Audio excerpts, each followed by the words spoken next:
It's take two. We got it right, all right. And it's Friday Night Lights, and you're watching part 1/3 out of this particular Mega World Cup preview. And today we're going to be talking about some fascinating teams. My name's Avnish Hegde, and you guys can jump in the comments as well. Please like this video for starters, because what we're going to see in the next 2 months is absolute brilliance, not just in the cricket.com platform with all our content plans that we've been chalking up for you guys, but look, the carnival of ODI cricket.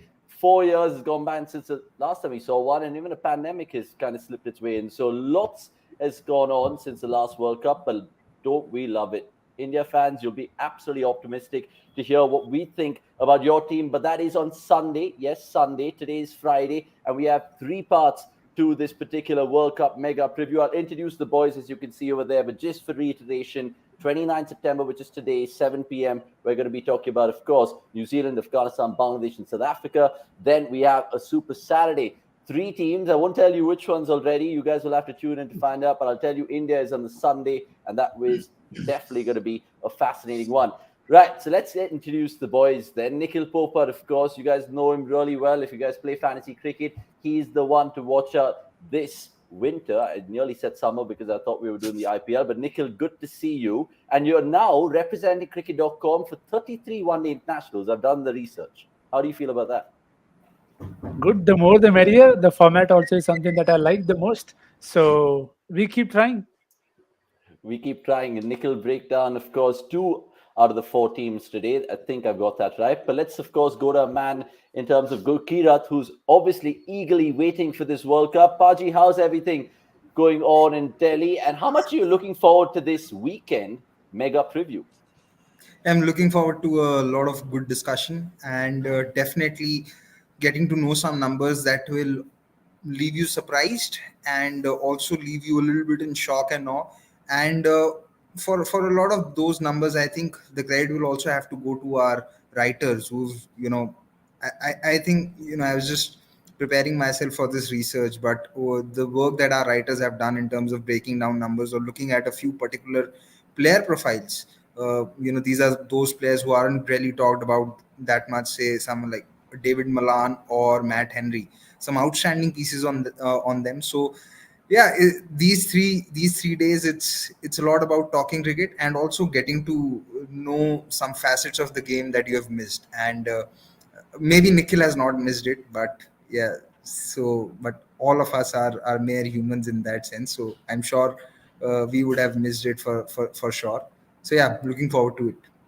Yeah, there's always no any sort of tongue-in-cheek normally, but there's always with Gurkirat, and that makes me talk to Akshay next, because look, if you guys are joining us right now, we're going to be talking about all things. Gurkirat just mentioned it right there, that he honestly credits our thankless writers, and rightly so, because we're going to show you the SWOT analysis, we're going to show you venues, talk about absolutely everything. And on the Monday Night Live, we also will break down each venue for you. So we'll give you everything in cricket.com. Speaking of, Akshay, how are you, my friend? Because look, we're going to be traveling as well and getting the flavor of that in cricket.com in different segments. But for the mega previews, and tonight in particular, how are you feeling? Feeling great. I mean, yesterday night wasn't. Was definitely one of the most. One of the most fun evenings I've had in a while. Avni should know why. But yeah, I agree with Gurkirat on that. More than anything, it's definitely a great opportunity for even us to get to know more about all these teams, unknown players, and all of that. So yeah, definitely looking forward to it. Lots to talk about, lots to chat, and yeah, a lot of banter, definitely. Indeed. Right now, of course, I urge you guys once again to like this video and ask us anything in the comments. Of course, we'll go in a particular order with New Zealand starting first. And I mean, we can't really not start with New Zealand because they made the last 2 World Cup finals, 2015, 2019. They're almost like a bridesmaid. But let's see if they can get third time lucky. But before that, like I said, if you're loving our content, please drop a comment below, because it really means a lot to us. All of that interaction. It's unlike any other cricket platform. I know it keeps sounding like a broken tape recorder, but it's true. Check it out. Anywhere else, I don't want to name the competitors, but you don't get interaction like you do on cricket.com. Right, with the fluff done and dusted, let's get into it, boys. And it is, of course, New Zealand, like I said, who we'll start with. And it's always going to be a trend how we're going to break down teams for you. We'll tell you about what's making news in their camp right now, and we'll give you some of the latest news. Now, obviously, if you guys have woken up late, you must have seen that Kane Williamson is ruled out of the World Cup opener keyword being opener against England, and it's that old ACL, of course, which has plagued him. But on the bright side, there is, of course, news, which is this you must have seen on cricket.com or elsewhere in the internet, where Stephen Fleming and Satish Mushtaq will join the Black Caps in their coaching staff for the World Cup. Right. Before I get into the questions and all of that, let's, of course, ask Nikhil first and foremost. I know it's Akshay's team, but Nikhil, how do you fancy New Zealand, just generally on paper? The perennial underdogs. I think they always seem to be the team that people are least interested in, but somehow come the knockouts, they're always there staring you in the face, and rightly so. I think they are one of those units who hit you as a side, as opposed to just individuals stepping up on their very given day. So I think they are a very cohesive unit, which is something that you often see with how they come up with new heroes. So looking forward to see who turns up this time. I think there are a few who I'm very eager to look at, but all of that after Akshay breaks them down. Akshay, I'll break it down in the SWOT analysis for you in just a bit. But before that, Akshay, I just want to ask you, is it worrying signs for New Zealand? Because I was actually looking at some numbers, right? In 2023, they have 8 out of 20 in terms of wins in ODIs. Is that a plaguing issue? Or would you just say, as a Kiwi fan, look, Trent Bolt and Kane Williamson, our star players, didn't play that much of those games. So we're in safe hands and we're always a tournament team. I mean, that's definitely the glass half full side. Way of looking at it, and that did play a role as well. We have to give them that. But apart from that, we'll also have to admit the New Zealand side has sort of been in a transition phase now. A lot of people have moved on, and they still and the ones who've been brought in to fill in the shoes of the likes of Martin Guptill, Ross Taylor, they're yet to sort of punch. Fill in those shoes and understand their roles properly. People expected someone like Finn Allen to also make it to the squad, and he also not being there could also potentially. I mean, again, no RCB bias here, probably unnecessary, but just had to bring it out there even then. But yeah, even then, they are a side in transition, and I completely agree with Nikhil. New Zealand is a classic case of the whole being greater than the sum of its parts, and they've always been that way. They've always been someone who've to go by the cliche, punched above their weight. If you just look at the players individually, they might not really exude a lot of confidence, but yeah, you would be sort of counting them out at your own risk. We'll come to that squad, and I want to get Paji's thoughts about it. But I just, of course, wanted to shout out a couple of guys in the comments. Rajay Human, of course, lending his thoughts about the Kiwi. Keep them coming through, of course. And this can be viewed later on the cricket.com app as well. Jagnath, if you're new, subscribe. And he goes on to say this time Kiwis would finish at the bottom half, and they can't do it. Bowling this week in middle order doesn't give any confidence. And Rajay going on to add, New Zealand bowling is not looking well, but it's a gun side. So the Ravindra Santner, Bolt, Henry. I mean, we understand that. We'll show you the squads. Gurkirat, my question to you is a simple one, right? When you look at New Zealand, they've made it to what, semi-final stage of every World Cup since 2007. Is it almost a guaranteed top 4 for them, given how they just do in ICC tournaments? They won the World Test Championship. They finished top 4 in the last 2 T20 World Cups. Are they always there and thereabouts? Yeah, I mean, like how both Nikhil and Akshay said that they're the classic example of a team, of a sum being greater than the parts, and how they're always there and thereabouts, and you can't write them off. I think coming into this World Cup, the good things about the squad is that they have batters who can play spin, and they also have decent enough spin bowlers. Santner as a left arm spinner is as good as you can get. We sometimes don't get to see a lot of him in the IPL because he's competing with Jadeja, and it's difficult to make that spot in the 11 then. And now Ish Sodhi is also coming off a 6 so they at least have these resources, and we know new ball bowling has been something that has always done well for them. So they have 3 very important bases covered in that regard. They have batters who can play spin. Conway can play spin as well as anyone. We have seen what Latham has done against spin. So you can't write them off, but there are some issues which I'm sure Akshay will get into, which will probably make you feel that they may not be may not be a one team that you would say will definitely make the top 4, but if they have a few percentages going their way, or a bit of luck, then there's no one that can stop them. Like you said, that Akshay SWOT analysis is actually a really good one, and I want to tempt the viewers more and lure them in subtly. But Gurkirat, just coming back to you, right? Because look at this team.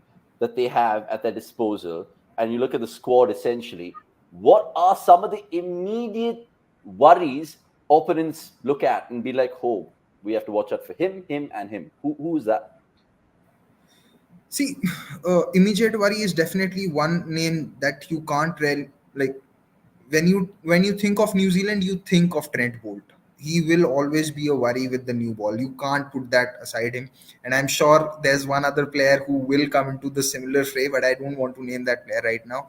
And then, now you know that someone like Devon Conway has enough experience of playing in India and doing well on these pitches. So Conway is there. Uh, Daryl Mitchell in the last year and a half has again been someone who's been very, very consistent. He played an outstanding knock in that semi-final in the 2021 World T20. So there are players who can just step up on that day. So you may not look at someone in the batting order and think like, okay, that this player will definitely get me, but there are enough players that someone or the other can step up on their day. So they have a lot of utility players, which why Akshay and Nikhil said that this team can be greater than the sum of it. Like the sum of this team can be greater than its parts. So there isn't, and that's why all of us say that, because when you look at that batting order, you don't think that okay, one of these players can take the game away entirely. But when they come together, they can punch above their weights, which they've so often done it. And it just makes you think about their fixtures, Nikhil, because I know they play that all-important opening game in Ahmedabad, but does it work in their favor if there's anything as strange as that? Because I know they finish off in Bengaluru, which is the cricket.com hub. But talk to me about these fixtures. And if you're a Kiwi, are you liking what you see on your screen? Yeah, I think if you see, there are 4 games where you feel they'll probably be very good test, or something that'll test their reserves, and that is the England game at Ahmedabad, the opener. They play India at Dharamshala. I'm not going to talk about it more for reasons best known to all. They'll play Australia in Dharamshala, and then they again play South Africa in Pune. Now, I think these are the venues where you feel that there shouldn't be a lot of spin, and these 4 games are where I feel they will probably be tested. The slippery game for them, I feel, is the Chennai game, where Bangladesh, if they get there, though they did beat Bangladesh at home for the very first time, it will not be easy if it is holding up and slowing, because they may have 3 players, 3 very good spinners, but Bangladesh even today they kept Sri Lanka to 263. So there is a lot to ride, and some of those games will be slippery for New Zealand. Yeah, like Pranav, absolutely echoing your thoughts over there, and rightly so. Akshay, then it is time for us to unravel that SWOT analysis, which we're going to be doing for all teams, mind you. And Akshay, of course, has New Zealand under his belt. So take it away, my friend. What is the SWOT for the Kiwis? Yep, and we've already spoken about the venues, the fixtures, and all of that. Now we look at the team itself. So in terms of strengths, let's go again. SWOT, strengths, weaknesses, opportunities, threats. So let's go by that order. They have a fantastic top 5, and that based on current form, all of them are averaging in excess of 40. And when it comes to run scoring at the death, which has been an Achilles heel for many teams in ODIs, especially given how few ODIs have been played in the recent past. Barring the fact that a lot of ODIs were played in the month of September in the lead up to the World Cup, not a lot of ODIs have been played in the last couple of years or so. If you compare it to how many T20Is or even tests have been played. So one is, of course, Deathme, their batting really seems stable. They've got the likes of Daryl Mitchell, who've been striking well, lower down the order. Mitchell Santner has also come up with a couple of crucial cameos for them. His Shodi has also improved his batting, something we saw even in the Bangladesh series, where the innings, which would most likely be infamous for his, potential run out at the non-strikers and then him being called back. But he batted well. He scored a 30 odd in that innings as well, coming in at number 9. So that's good to see. Sorry, coming in at number 8. And then next, if we look at the batting against spin, top 3, like Gurkirat mentioned, Conway is a fantastic player against spin. Apart from Conway, they've also got Williamson in the top 3. That's 2 excellent players of spin in the top 3. Of course, there'll always be a caveat of Williamson's form, him coming back from injury and all of that. But based on his numbers and based on what we've seen from him so far in international cricket, that's fantastic to see for a non-Asian team to have 2 such good players of spin right up top. And then after that, in terms of how they sort of fare in the power play, They've been really good in terms of attacking bowlers. They've been really good in terms of ensuring they don't lose wickets. So when it comes to attacking, of course, a lot of it also had to do with how Finn Allen fared for them. There were a couple of ODIs where he had blistering knocks in the power play, and then he got out. Unfortunately, he misses out for the World Cup. Will Young has made the cut. He'll be playing for them. Will Young has been very good for them, in their domestic circuit. He's really got good numbers there. But again, one more reason for them to think about or to be worried, probably, or rather, worry might be a very strong word. But the fact that Will Young hasn't played enough in Asia. Bangladesh series was the first time he was playing in Asia. So apart from that, now suddenly playing against top teams like India, Pakistan, Sri Lanka in Asia is definitely not going to be an easy cake. So yeah, that in terms of strengths, these were a few points I wanted to cover.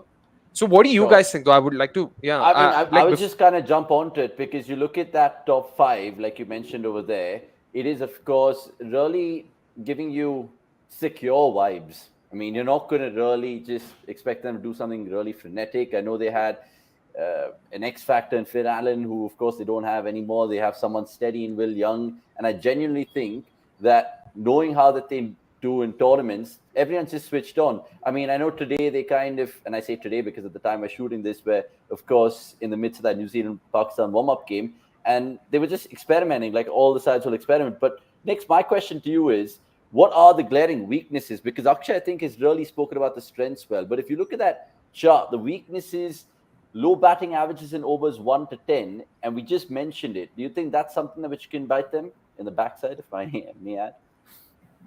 See, I think that's where I feel the top order, as Akshay rightly said, will become very crucial, because if they get consistent up top, they have a guy who's known to score big when he gets going. So I think that's where a lot of owners, even with Kane injured or not, I think Devon Conway plays a massive role in that regard, because if he's able to get going, then then New Zealand will be a much solid batting unit, because in this year itself he's got what 400 plus runs in 8 games, averaging over 61. Strike rate is also great. So if he gets going, we talked about this in the IPL previews as well, that Conway is the kind of guy who you want to get on a run. And these are the venues, these are the conditions where you expect Conway to probably take his time. But if he gets going, that low batting average in first 10 overs will be taken care of. Will Young, whatever I saw of him from Bangladesh, I think there is a lot of potential there. Even the way he played in the last ODI, I felt was very good. So I think they have the answers, but they'll have to just execute very well to start the tournament well. And once they do that, I think, again, we might sound like we're saying the same thing, but they have enough players to complement each other. And I think that is what could really work in their favor. That if they have the group, the Conway stable factor up top, then somebody or the other will eventually find a way to help him get to a pass score at least in most of those games. And I think you hit the nail right on the head there. And I think there's no other cricketing team which comes to mind, at least in this competition or worldwide, where you think that the team is actually playing like a team, if you guys know what I mean. So Akshay, just going back to that graphic, and I'd love to hear what Gurkira thinks about the opportunities and threats, but a little bit more about the opportunities and what they can do, Akshay. Favorable scheduling is something that we just spoke about with the fixtures, but like Nick's mentioned, there's so many players who give you 3 facets of the game. That's going to be essential in some continent place like India. Definitely, especially in a format like ODI, there's something we've spoken about time and time again. ODIs, there's a lot of time in ODIs. So part-timers definitely would have a bigger role to play. Not just part-timers, New Zealand have plenty of good options. Glenn Phillips is more than just a part-timer now. You've got Mitchell Sadner, who offers value with the bat. You've also got someone like Rachin Ravindra, who will, of course, be a backup option for them. But even then, all these multifaceted players, like you said, and also the likes of Daryl Mitchell, who can also offer a bit of medium pace. In the middle overs, these are the kind of players who, in surfaces that's sticking a bit, where your cutters can also sort of hold on to the surface, Daryl Mitchell could be more than just a handful. And also, just one more point to add when it comes to favorable scheduling. Of course, in terms of them playing the likes of South Africa, Australia, India, and venues where their attack would become even more potent helps. Barring that, what also helps is the fact that they have a lot of matches that are played consecutively in the same venue, which means little bit of lesser travel, which also helps. Again, these are things, these are little details that we don't think into much, but the fact that they're playing in Dharamshala they'll be in Dharamshala for 10 days, they'll be in Chennai for around 8 days, they'll also be in Bangalore for the last 10 days. all of this definitely works in their favor. They don't have to travel much, which means they can get used to the conditions better. They can get used to whatever's going to be on offer better.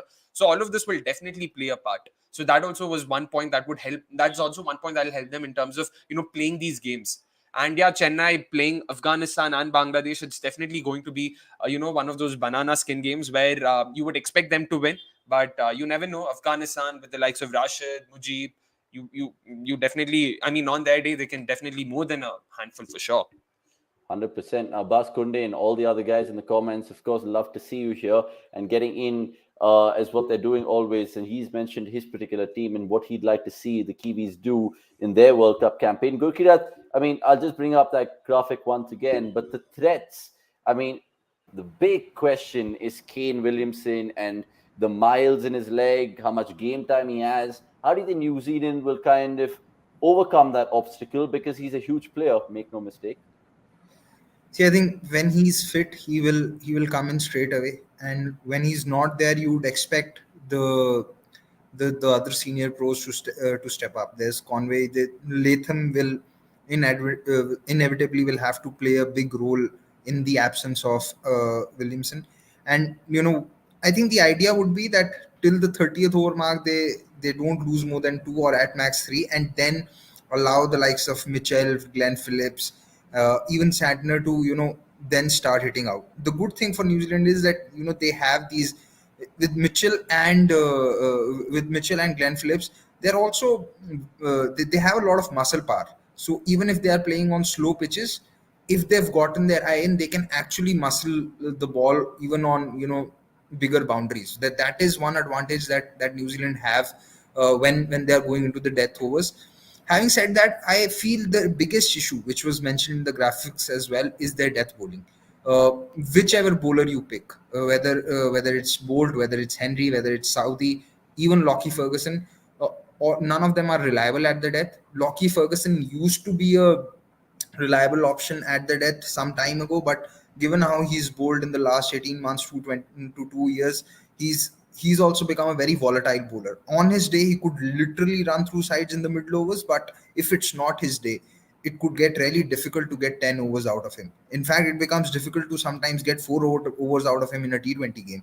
So that I feel on absolute flat decks, if New Zealand don't pick up wickets, in the first 10, then it could really get easier for teams to manage around, because then on flat decks in the middle overs you are only looking at one probable accurate option, which is Santner, because Sodi also can have days where he's not landing the ball and can give you one boundary ball, which is something that we've discussed about Hasaranga, and that invariably tends to be the is a tendency of wrist spinners. So that is something where I feel New Zealand can be found out on a flat deck.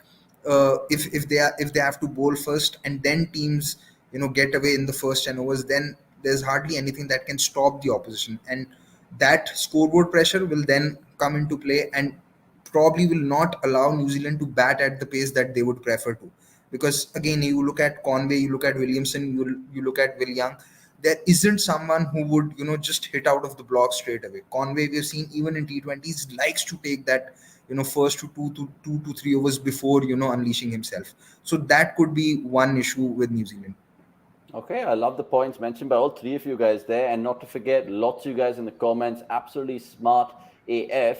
Nikhil Baju saying they need Mark Chapman at his best in that T20 International Series in Pakistan. He was destroying both spin and high pace, and that drew the series. Abbas Kundi jumping on to say Henry has improved his death bowling. And Amir the Guna, beg your pardon, Bracewell's absence also throws a spanner in the team balance and composition. Right, so having said all things, gentlemen, where do they finish? Can we have prediction time, please? Because I'm going to ask you two things for each team. One is their most valuable player for the ODI World Cup 2023. And the second is where they will finish. So let's have it. First, I'll start with Akshay, because Akshay, let's face it, kudos to making that SWOT analysis, and it went swimmingly well. If you guys want to check more stuff like that, it's available on the cricket.com app. And of course, you guys can pause it, rewind it, whatever you want to do with it. So where will they finish at MVP, sir? Yeah, so in terms of where would they finish, I'll say sixth.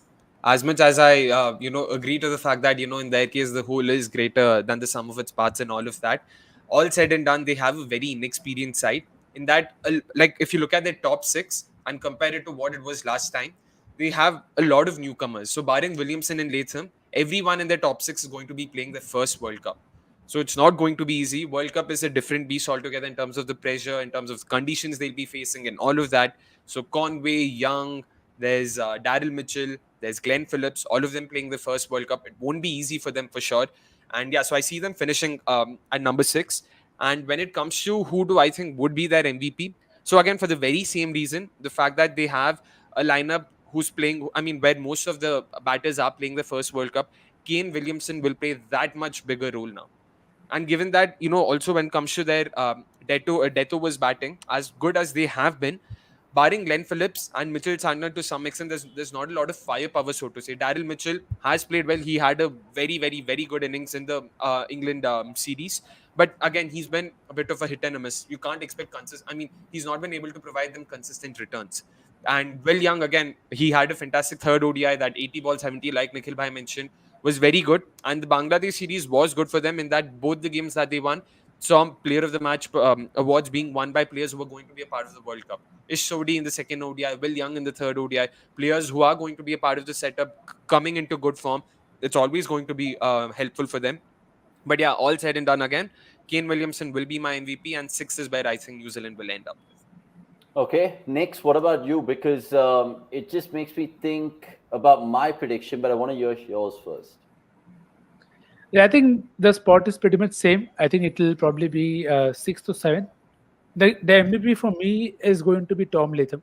I think he's someone who's experienced, but he's had a horrible year. He played 15 ODIs last year and this year, and so far his average is 28. Strike rate also isn't much. So I think if he's the glue that is going to take care of that role, so that Phillips, Santner, Darren Mitchell, they all are able to breathe easy. So if he doesn't do well, I think they'll probably finish 6 or 7. But if he does well, and then he's adding fuel to the fire, which Conway is able to lit up up top, then they might be able to do something even with an underperforming bowling side. So I think 6, 7. But for New Zealand's sake, hopefully Tom Latham and Conway fire to push them to knockouts. Okay, Sachin Mandal going on to say Akshay Chupchap looking at the ODI rankings and saying I'll marry that as well. But it's crazy, right, Gurkirat? Like since 2007, maybe not since 2007, but since the last couple of World Cups, we're all hoping that New Zealand won't finish in the top 4, or people don't think that they will, but they inevitably do. So will you actually stick your neck out and be like top 4 New Zealand? I see you there. Yeah, I have a slightly weird prediction. I think they'll probably miss out due to probably one game getting rained off, or maybe net run rate, because last World Cup they were lucky with that game getting rained. They had But which similar game? points with But which Pakistan. game do you see which could threaten them? That's difficult to say, but No, honestly, talk to me. Where is it? Dharamshala where you see rain, or do you think it's Bangalore? Imagine in Bangalore, because the weather is always like Shahid Afridi's batting. You never know what's going to happen. I mean, yeah, even Chennai, I mean, you could get rains. See, this is just a hunch. You can't be that specific that if it really gets to that, the worst thing could be them losing out on points due to rain to one of the 4 teams which is beneath them in the rankings. That would really hold them back. My MVP is also a left armer, but it's not Trent Bolt. I feel if New Zealand have to do well, Mitchell Santner will have a huge role to play, because New Zealand have not played so much on pitches which will offer that much grip for spinners to come into play. We usually associate them with paces, but I feel in this World Cup, because as the tournament will go on, even your traditional good batting surfaces will offer some grip, and we have seen this even in the recently concluded India-Australia series. We saw this even in the Asia Cup. Yes, pitches in Sri Lanka are a little different, but we have seen even with the 2 new balls, there is some grip on offer. So for me, if New Zealand have a good tournament, Mitchell Santner would be absolutely key in the middle overs with the ball. And, most teams are also predominantly right-handed. So his factor or his bowling even becomes bigger. And who knows, if he's in that kind of form, could even, chip in some valuable runs with the bat, because he can also bat. Ish Sodhi's also improved on his batting. So maybe that helps. But I just think that someone like Mitch Santner could really have a tournament which allows him to announce himself. It's not that he's not performed everywhere else, but he's he's a lot of people still remember him for ducking on that final ball in that last World Cup final and everything else. But I just feel this could be that tournament where he could announce himself. Okay, super. So look, I'll finish off with my New Zealand prediction. Then I think it'll be heartbreak for them, and they'll probably finish fifth. They'll just miss out in the semi-final. And I agree with Abbas Kunde. I think Devin Conway is a nice shout out for an MVP, choice. even though the guys have gone for a different sort of choice, and we love that because essentially it's what is sport without opinion. So good to have this New Zealand preview done and dusted, but there's more to come. Of course. So right now, you guys, of course, are watching this part 1/3 of the Mega World Cup preview. And let's move on to Afghanistan. Then before we do, please like this particular video and subscribe if you guys are new, because we're about 70 odd people away from 36K on YouTube. So it'll be a milestone that we want to break before the first ball of the World Cup. 36 is a historical number now in Indian cricket. Let us help us reach that soon, please. That is true. Right, let's talk about Afghanistan then, because there's lots to talk about them. As usual, we'll start with the news and what's making the ripples flow through their camp. Now, this is, of course, one of the big news that not many Virat Kohli fans would like to see. Maybe they'd like to see, I don't know. Naveen Hulak set to retire from the ODI Cricket World Cup. He's played just 7 one-day internationals, guys, and he's played his last ODI when Jan 2021. More Naveen and the squad in Afghanistan's fixtures right now. I'll start with Nikhil because he's owning up to Afghanistan, and then, of course, I'll get Gurkirat and Akshay to chip in. Afghanistan in ODI World Cups, Nicks, they won only 1 game out of 15. Is that any history to even kind of be inspired by going into a competition like this year? No, see, of course, we all remember Shahpur Zadran's efforts in the Scotland win in 2015. I think 2019 they were better. They gave a good run to Pakistan, to India, and you felt that okay, they are getting closer. And again, it just tells you that how much ever we may want to take it for granted of people coming to this ODI World Cup, it's not easy to win games versus top side. So you'll have to give them time. A lot of strong nations also took time to get into their group in ODI format. I think Afghanistan have done well in the shorter formats where you feel that okay, they can slip up. But I think the Sri Lanka drawn series, that was a very good insight to have. That okay, they have the people to be able to do the job. But I think it's closing the games out. Against Pakistan also recently, you saw them get into decent positions, but they did not quite close the game out. So this World Cup is where I'm hoping that the 100 all-rounders that they always bring to the table, who somehow invariably find a way to do, be it Karim Jannat, Gulbuddin Naib, you have Omar Zai coming back, which is good to see. So I'm hoping they are also able to step up and help the regular performers, because you think of Afghanistan, you are thinking Rashid Khan, Mujibur Rahman, okay, Fazal Faruqi, okay, Ibrahim Zadran, okay, Rahmat Shah, okay. Now I have still more names to talk about. You have Noor Ahmed coming through. And of course, Naveen, I think, will play a very crucial role, being as their third pacer, something that has been a worry for them. So I think they have potential. I feel they have a few games where I think they can definitely do their job. But we'll talk about those fixtures later. I think Afghanistan as a unit, they have the resources, but it will take a very good execution and some more help from the seniors in Rahmat and Hazmatullah to really just help put in a very good performance to be able to go deep into the tournament. Yeah, and I think you mentioned the word resources there. And Akshay, I'll ask you, because it's the usual candidates in terms of the IPL pedigree that they bring. But this is, of course, a different kettle of fish. You talk about Nabiz, your Rashid, your Mujib, of course, those partnership at the top is blossoming really well with Zadran and Gurbaz.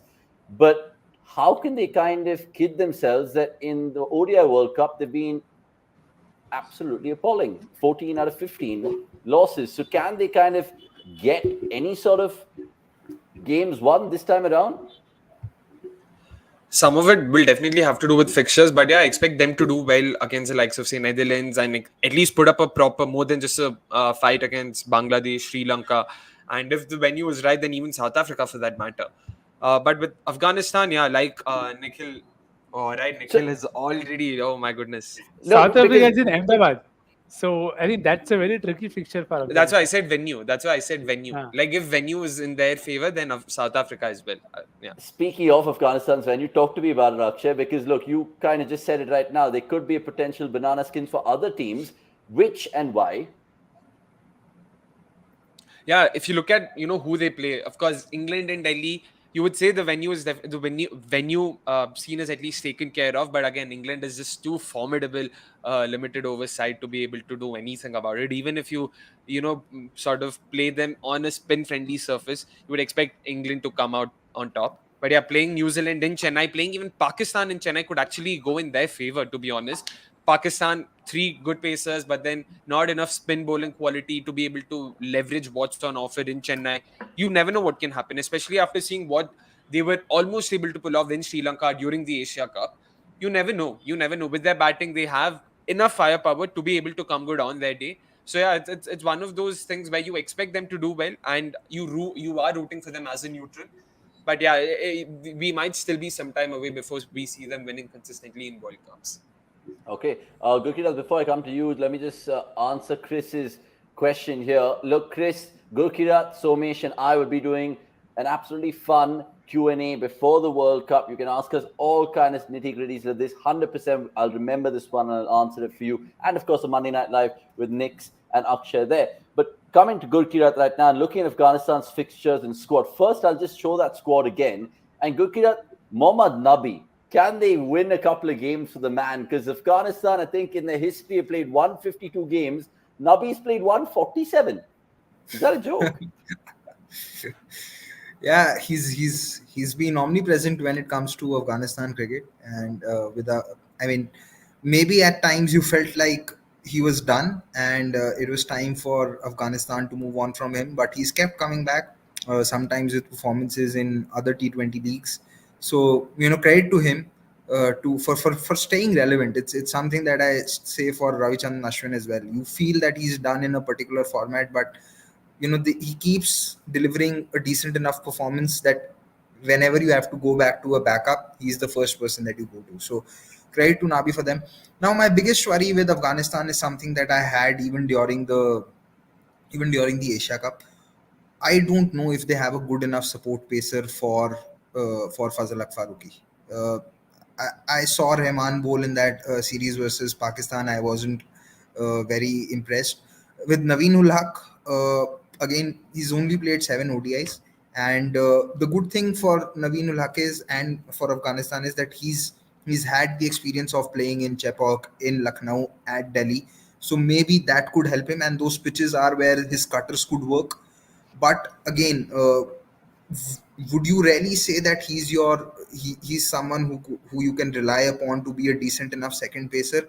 I don't know. I still think they could go with Mujib opening the bowling with Fazal Haq Faruqi, and Fazal Haq Faruqi also had some loss of form in the Asia Cup in that 2 games. So they would really need 3 bowlers in Rashid, Fazal Haq Faruqi, and Mujib to be firing and delivering in each and every game. Because if one of them don't, then it just leaves too much for the other two to carry that bowling attack, which may not always happen. What about So this man who we've seen, Mr. Muscle, even though I don't have many? again, he's also someone, he came back. He was not in the scheme of things. Came back in that last ODI. So he's also very similar in terms of getting to extract something off the pitch when there is grip on offer. But what if there is not enough grip? Now, yes, we are talking about Afghanistan playing at Delhi, but when they are playing in Delhi, it's relatively the start of the tournament. If pitches are fresh, they may not have as enough grip. So that could also be a factor. And then Delhi has small boundaries. So against England, you could try and bowl those slower ones, but if a batter is set, those boundaries at Kotla aren't anything. Ball could actually end up in Connaught Place if someone like Liam Livingston is set and hitting it well. So there's that. Yes, the venues are a factor, but they can't be everything. Chennai is far more suited because it is slower. The square boundaries are bigger, but in Delhi the square boundaries are hardly anything. So it's no guarantee that those slower ones will also work. So that pace attack is something that worries me. And yeah, there's just too much for Fazalak Faruqi to do. The other thing is, again, what was something we were talking in the Asia Cup, that 3 4 5 also need to get together, stitch partnerships, so that the firepower in the lower order can come to the fore. So you need Rahmat Shah to score runs, you need Asmatullah Shahidi to score runs, and at a decent rate, because like we had in that graphic, which, okay, we have not had the graphic yet, or did we have it? Not had the graphic yet, boy. I'm I was sorry, just I trying to got build ahead it of out. myself. But Like as you we'll see always in do, that it's all graphic, right. But we will, as we we'll see will in that show you graphic, that that graphic. run And Nick's, scoring could be an issue. we'll ask Nick's to, of course, take over, because I'll tell you what, it just makes you think about Gurkirat's weaknesses of Afghanistan, and it features in the SWOT analysis by Nick's. I mean, there are quite a bit of weaknesses there, but there's also relatively good amount of strengths, I would say. Yep, 100%. Again, you think of Afghanistan, you think of spinners, and rightly up top, best economy, best spinners against teams that are participating in this World Cup. Good economy rates in overs 11 to 40. I think that is something that we will definitely touch upon in the discussion ahead. Uh, the the bit here to extract is they are able to form a good unit, and that is with the two spin options that are very good attacking as well. And I'll come to the option for the third pacer if Navin doesn't play. I think Ibrahim Zadran's partnership with Grubas is something that is definitely standing right up top in terms of one of their biggest strengths, because we also saw in the Pakistan game they had a great opening stand, and that is something that I hope they continue to do. I'm okay with their weakness of struggling in power play, because I think they are a side that is set up in a way that they want to start slow, which reflects in the lowest run rate that they have. And it's 4.1, I get that, but I think there is room for that to be something else, because that's how shaped they are. They are dependent on those two. So if those two are the ones who are taking too many risks early, they may not end up sometimes with the par score, and they may end up under par. So I think with that weakness, I'm happy to compromise a bit, because you need those two to click together. So I think that is the one weakness which I feel can still be covered. The one I think that is definitely a concern is the third pacer. And yes, as we can see, the third pacer bit is also covering in the fact that unreliable pace attack, third lowest economy of 5.9, and second worst average of 34. Now, here is where I hope Omarzai comes into the picture, and he's able to solve that problem for them, because I think he'll start ahead of Gulbuddin Naib. And then if Fazalak and Mujib start well, I expect Azmatullah to also come into the game much earlier. And then I'm banking on his bowling smarts and also the batting later to be able to, able to still a very good partnership, because you see, Gurbaz Zadran, okay, great starts there. Rahmatcha Shahidi, lot of experience. Nabi Zadran Omarzai. This is my engine room, which, as per the situation, I want them to either attack or consolidate, given what the game nature of the game is. And then, of course, you have Rashid, Naveen, and Mujib and Faruqi to just a bowling attack, which is decent options. But the third pacer, Naveen and Omarzai combined, I think they can help and get the job done for Afghanistan. So I may be papering over a lot of their cracks, but I feel I'm probably rating Omarzai a bit too highly for starters. But I feel he's someone who can even open the bowling. And if they want to use Naveen as a guy in the middle order, then I think in the middle overs, then I think that's a good prospect to try for them. Okay, speaking of him, I think Jaydeep adding in terms of a Nabi's batting asset, Afghanistan tries to shield Nabi rushes to the end, but they should really think about using them aggressively. And lots of other boys chipping in about the particular comments of Afghanistan. I'll just go back to that depiction, Akshay. And of course, Nix has shown us his best 11. Apologies for not asking you about your best 11 for New Zealand, but I think I'll bring it up if we're lucky and we have time at the end of the show. And cricket.com, who has just joined us, also going to say Omar Zai is a good shot considering he bowls well in the power play, but Karthik Raj, the Afghan cricket guru, might say that ACB won't allow him to be in the lineup. Now, Gurkirat mentioned support pace. I thought he was going to say support staff, because their support staff also might be a little questionable after not, of course, understanding math in the Asia Cup. Jonathan Drott, what are you doing? But Akshay, Afghanistan, going back to, of course, their strengths and weaknesses, opportunities and threats. Talk to me about the opportunities here, because 5 games, like you said, rightly in favorable venues. But what about the second point? He is an absolute legend for them, no matter what. But will he make them win a few games in this tournament? Rashid Khan?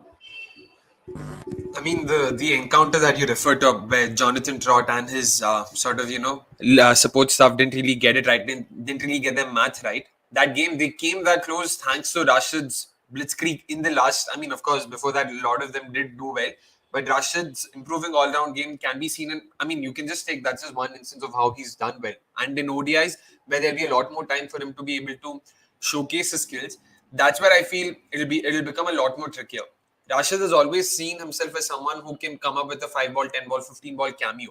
He isn't someone who likes to stay longer, and there's something he's told as well. He loves hitting those sixes, he loves hitting those boundaries, and that's what he always aims to do, irrespective of the situation, irrespective of what's required. So it'll be very interesting to see how Rashid the batter actually fares, and I'm looking forward to seeing that more than anything. Rashid the bowler, of course, he'll always be evergreen. He'll always be someone the Afghan team will go to in the middle overs, especially. Mujib will be manning the new ball, so Rashid in the middle overs will become crucial for them. So yeah, I just want to see how they use their batting prowess with Rashid. Sorry, Gurkirat, go on. Yeah, many times you felt that Afghanistan setup is just too stubborn with how or when they want to introduce Rashid the bowler. And that's true even in T20s. T20s, he hardly ever comes on to bowl in the power play. And, whenever he does, he gets smacked. So you can still understand that. But even in ODIs, he will usually come into bowl 18th, 19th, 20th, 20th over, not earlier than that. Maybe the idea is to try to use a few overs of his in the last 10, but sometimes when a partnership is building and the game's already slipping away, you really cannot be holding him back uh, for a stage by when the game's already gone. So hopefully Afghanistan are far more flexible with the usage of Rashid the bowler than what they have been in recent times.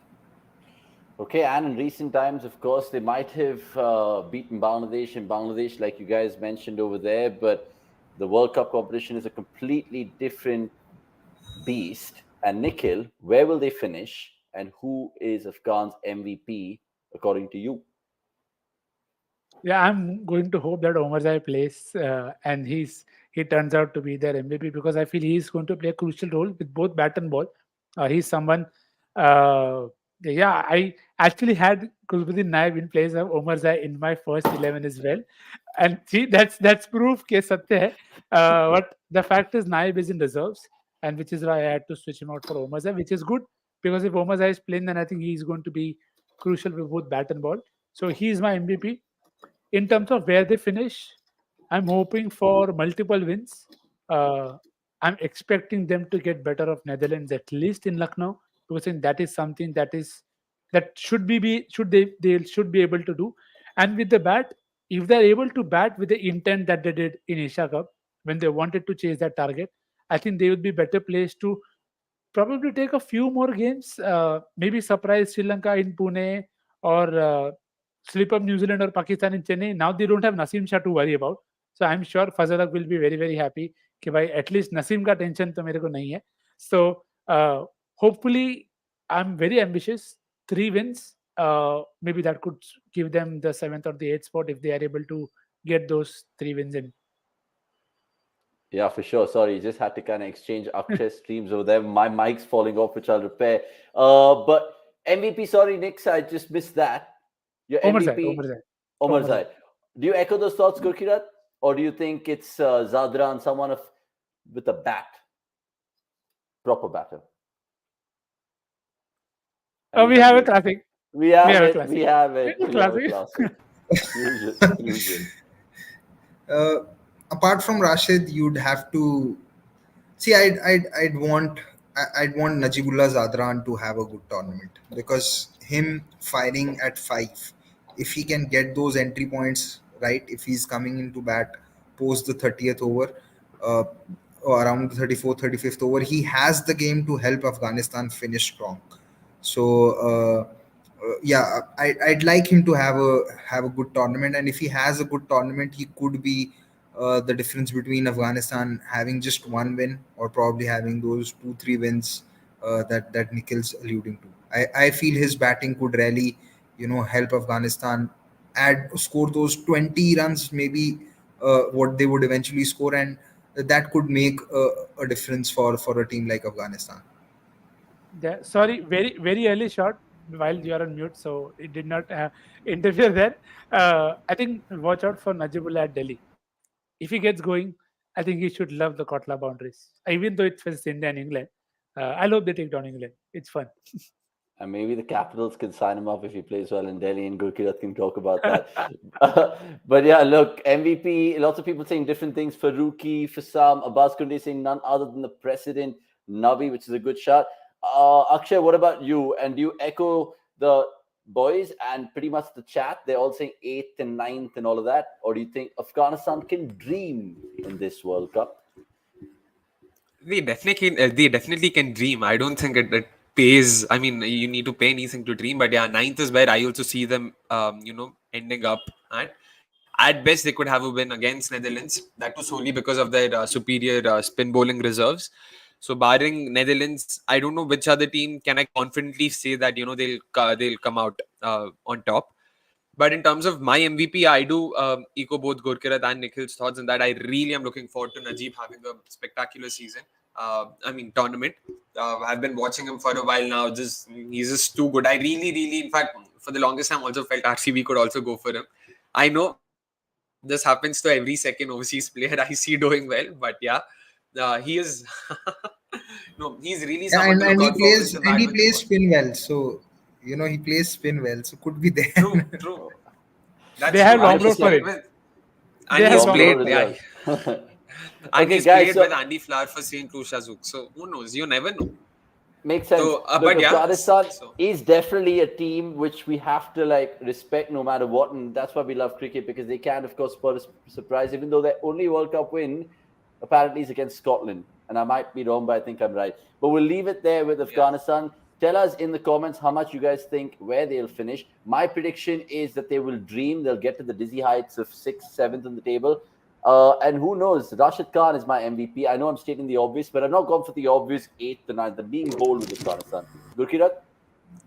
No, nothing. I had something in mind, then I realized it's been discussed.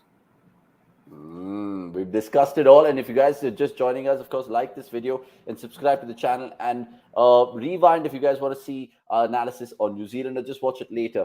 We've done with New Zealand. We're done with Afghanistan. 2 down, 2 to go, of course. But as usual, Akshay wants to butt in.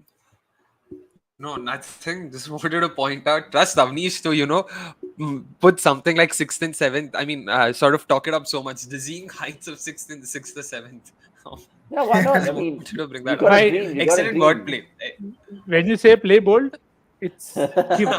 It's Very, okay. very. It's understood.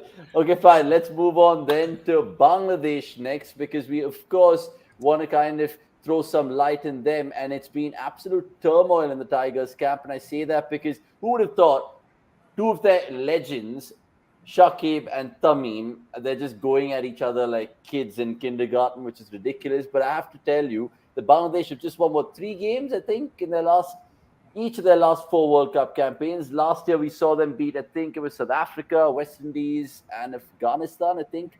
But then they lost all the 5 games. So my question to you, Nikhil, is how much do you rate Bangladesh for starters? And do you think that they can actually do pretty well? Because the last ODI that they played, they beat India, even though it was a damn squib. Yeah, I think they'll fancy their chances. They have my favorite Tawhid Ridwan, who's now scoring runs. So I have that bias going for him. And even in the warm-up game, they are 124 for 0 as we speak in 19 overs, chasing 263. So good for the other Tamim to do well. In terms of you have Das opening with him, which is good. Uh, I think runs from the experienced pros will solve a lot of their headaches because otherwise they have a decent support cast to back it. Mahmudullah was among little runs. Rahim has to step up, but I think they have it. They have what it takes. I'm more excited by their pace attack. Uh, Shariful Islam, Mustafis is getting some runs with the new ball. You have the new guy Taskin Sakib doing well, and you always have the ever ready Taskin Ahmed with a task of wanting to take wickets up top. So I think if you see on paper, they have a lot of depth, 4 decent pacers, 2 very good spinners, and it was the spinners Mehdi, both the Mehdis, the A and the E, who took wicket, who got together as a partnership to keep Sri Lanka to a low score. So I think they've always been a side who at times feel that they rely on conditions But with the Pacers coming into the picture, I'm hoping that they're able to string together a consecutive stretch of good performances, and we hope to see the next. I mean, for a long time we waited for the next level or the next batch of Bangladesh performances. I don't think that has come through yet. So maybe this is the World Cup where we see that. Okay, I just want to get Akshay's thoughts about Bangladesh's squad and fixtures, which will show you. And Gurkirat, of course, has his best 11 and the squad prepared for them. But like I said, we give you all the news of the latest coming out, like I mentioned, and it's available on the cricket.com app. These were the words said by Shakib in that pre-match presser. And there's more things with Bangladesh because Tamim Iqbal has, of course, hit out at the board themselves. And I don't know. I mean, it's a sour taste for Bangladesh fans heading into such a big World Cup for them. But Akshay, talk to me about some of the names that Nikhil mentioned there. He mentioned the Pacers, which is, of course, really, really something to like. But any other names stand out when I depict this for you?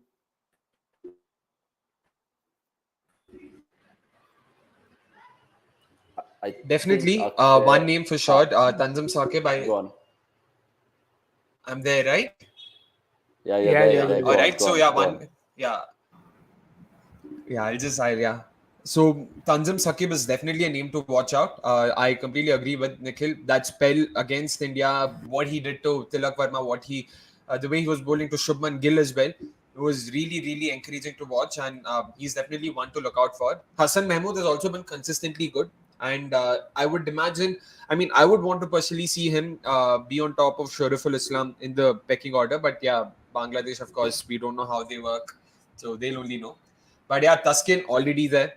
And with Tuskin, when you add the likes of Hassan Mahmood and Tanzim Saqib, they definitely have a more than competent pace attack.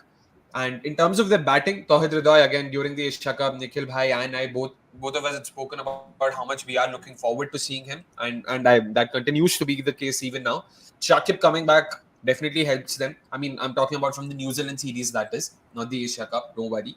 But yeah, that's definitely going to do well for them. Right up top, Mehdi Hassan, that promotion, the century was good to watch, but after that, he didn't really have a lot of starts. So I'm very interested in seeing how do they fit Mehdi Hassan in this 11? Where do they play him now? Are they looking at him as a permanent top order batter? I mean, top order player, or will they slot him back down the order once again? Because Mahmudullah has also now made it back to the squad. He hasn't been playing ODIs for them for the last six or so months. So it'll be very interesting to see, and him coming back bodes well for them. I've again been a fan of Mahmudullah.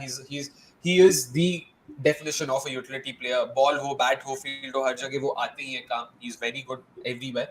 So yeah, looking forward to seeing a lot of players there. Okay, we'll talk about the fixtures next, but before that, people, of course, jumping in the comments about saying Tamim Iqbal should have been there. Yeah, Jaydeep, I think, is watching the Bangladesh Sri Lanka warm-up game and reacting to this. So we're shooting this at the time. So if you guys are watching it later on the app, don't shoot the messenger. Just take the comments out right now. Gurkirat, the SWOT analysis that you prepared is a good one, which will show, of course, the viewers. But before that, I want to get all your thoughts quickly on the fixtures for Bangladesh. We'll start with you, Paji. What excites you here if you're a Bangladesh fan? Are you looking at those slow and low surfaces in Chennai, Delhi, Pune, maybe? Yeah, so if this was Bangladesh or Fold, you would have felt that okay, Dharamshala is one venue where it could get tricky for them versus Afghanistan. You would have felt that they have absolutely no chance versus England at Dharamshala, and you would felt that even at other venues like versus South Africa at Mumbai or versus India at Pune, they would not have much of a chance because these pitches don't have that much help for spinners. But given how good their pace attack has been in recent times, like Nikhil and Akshay mentioned, you can't really say okay, this is a win. This is a fixture which could be given as a win for the opposition because their pace attack has done well. And the good thing about their bowlers, from the beginning of 2021, almost everyone has been averaging under 30. So that is something that goes for them. And the one way I would like to sum up this team is that all of us spoke about New Zealand in a way that the sum can be greater than the parts. This team, you could probably say the opposite, because individually you look at players and you feel like yes, there is potential, they can click, but in recent times that hasn't happened. In the Asia Cup, the bowling did well, but the batting really did not click a lot. There were frequent collapses. They lost to New Zealand at home, which is again something that you did not expect. And of course, it doesn't help when you have so much of interference from the board president straight away. In a lot of ways, in the lead up to this World Cup, Bangladesh have been like Pakistan of old. All the things that you associate with Pakistan, off the pitch turmoil, there is interference from the board, fighting between senior players, etc., etc. All of these things you expect with Pakistan, but you sort of know that if all of this is happening with Pakistan ahead of the World tournament or an ICC tournament, you could expect them to do well on the pitch. Can't really say that much about Bangladesh because we haven't seen something like this before. But if it happens, it could really be the culmination of a journey which probably started in 2007 for Bangladesh, where they did major upsets by beating India and South Africa in that 2007 World Cup. Came closer to the quarterfinal spot into 2011, because they'd beaten England in that World Cup as well. They had a very bad loss to West Indies. 2015 finally reached the quarterfinals. 2019 again, I thought maybe if conditions were different, Shakib's Herculean effort would have probably taken them very very close to that semi-final spot. But this time, they have the players. They definitely have the players, but will they click together, and will they have uh, the the right tactics to probably play their best 11? I think these factors are going to be huge in terms of, because I felt uh, they've not been batting Mushfiqur Rahim where they should be batting him. He's been batting a little too low. I hope they open with Liton Das, because in the Asia Cup he was batting at 3.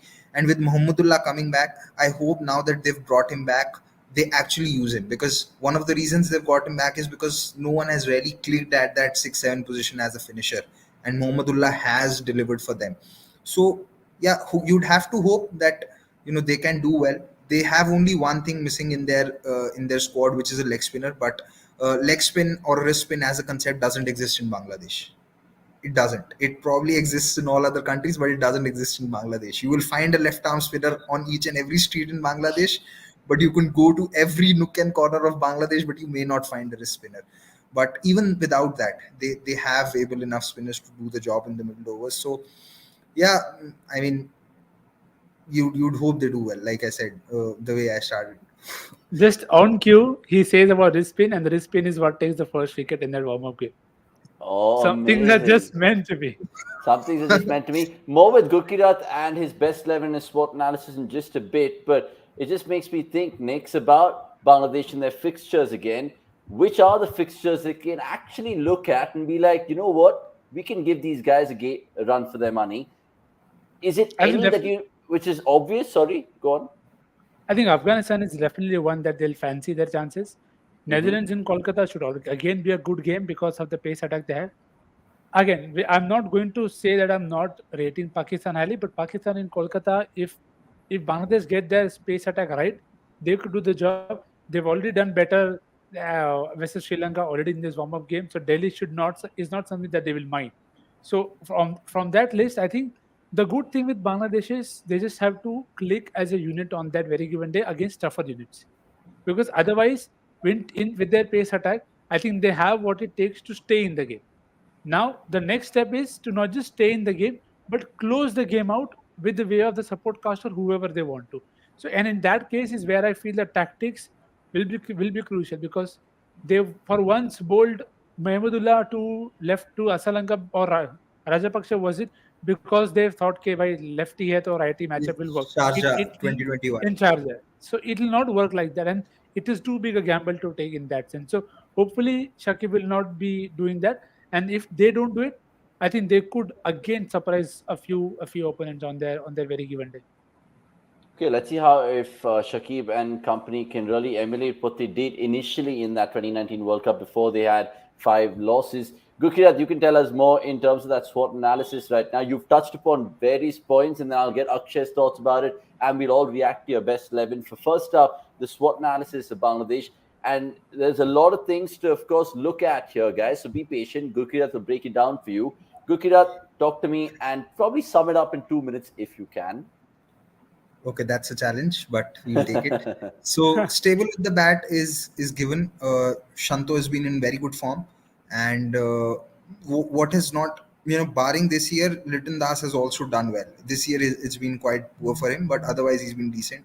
The most economical bowling unit, Economy 5, is something which you'll have to take it with a pinch of salt, because a lot of cricket they have played at home, where the pitches are such that you will by default have good economy rates. It's difficult to score runs on those pitches in Bangladesh, but still it also talks about their quality.